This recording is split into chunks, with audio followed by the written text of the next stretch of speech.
Greetings and peace. It's Queen Sereda again. I wanted to get on the camera again for the sake of talking about the Fool's Journey and the major cards, the 22 major arcana. This is classrooms, lessons, initiations, and stages of life. And it's a total of 22 cards. A total of cards that are in a tarot deck, there were 78. If you go back to my beginners tarot videos where you can learn tarot easily, because I'm giving some lessons and stuff like that, sharing some ideas, my experience with the tarot, check that out. Go to my playlist where you'll find all of those and more. So I've got my noties, but let me put them down because pretty much we've got the star card. And the star card is my favorite card of the entire tarot deck. Yeah, there are other ones, but this one is my very favorite one because it reminds me of certain things. Number one, the star card has to do with hope. And we've learned a lot of lessons thus far with the Fool in the tarot. And so he's learning about hope. But where did he come from before that? He learned from the Tower card. And as someone that has number 16 very prominent in their lives, I've learned I had to choose another way of looking at my life. Otherwise, I'd be utterly disgusted because of certain energies that I saw playing out. And I had to study universal law, the universal laws and things like that. They help and assist you in remembering that certain numbers and energies, if they're karmic or not, there's ways to get around things. There's ways to nullify things and to clear things up. And the star card is the card that I love because it reminds me of just that. My stepfather often comes to me and talks to me through certain cards, and I love the star card for that because he was an Aquarius. And this is going to talk to you about certain things like grace, guidance, illumination, having a cool and a distant guide, which is your ancestors. That's the other reason why I love this card. Let's look at it. You know, the person is pouring from two different urns, and this has to do with something like a serene sort of energy, peace, calm after a storm, which was the Tower card. Now, this has to do with tranquility also, if you look at this really well. And you see the other stars up there, that means you're not alone at all. There are other elements that are there for you. Then there's one that's even brighter than others that you can listen to. The other thing you have when you're dealing with the card of inspiration here, the star card, you've got hope also.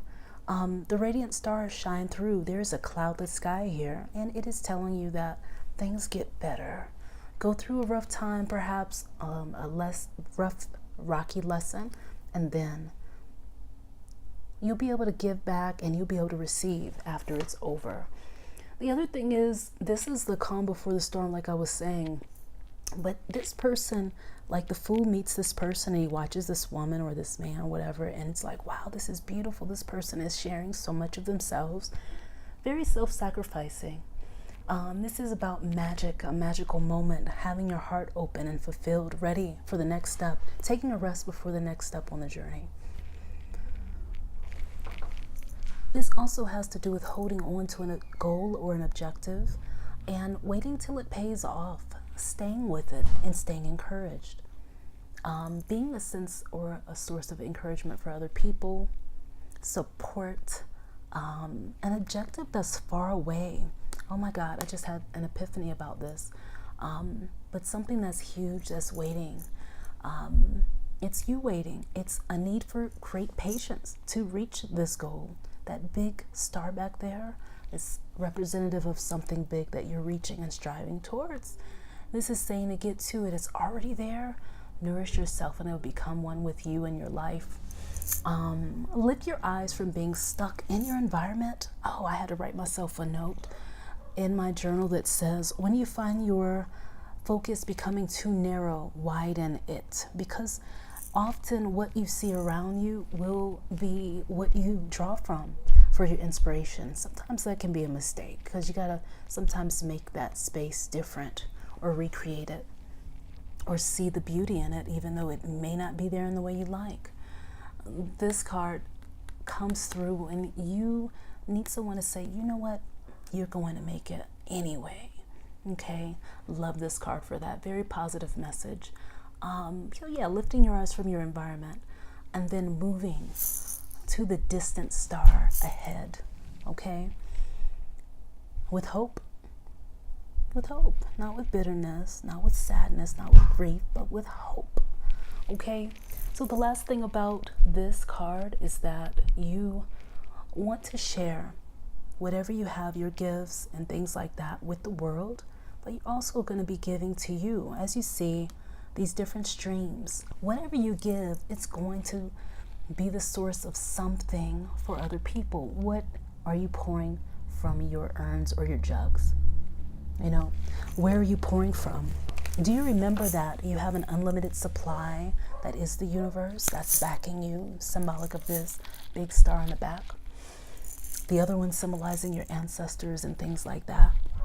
So I say that the star card is symbolic of, especially when you went through a rough time, especially when I see the 6 of Swords card, a lot of times person's going through some really heavy stuff, and then they need something like this. This card really does help with the message. Just looking at it brings calm and peace.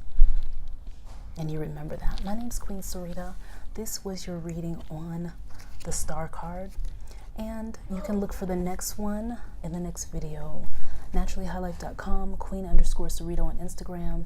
Many blessings and love to you. And you'll hear about the next card coming up, which is going to be the moon card, where we'll talk about some shadows. Okay, peace.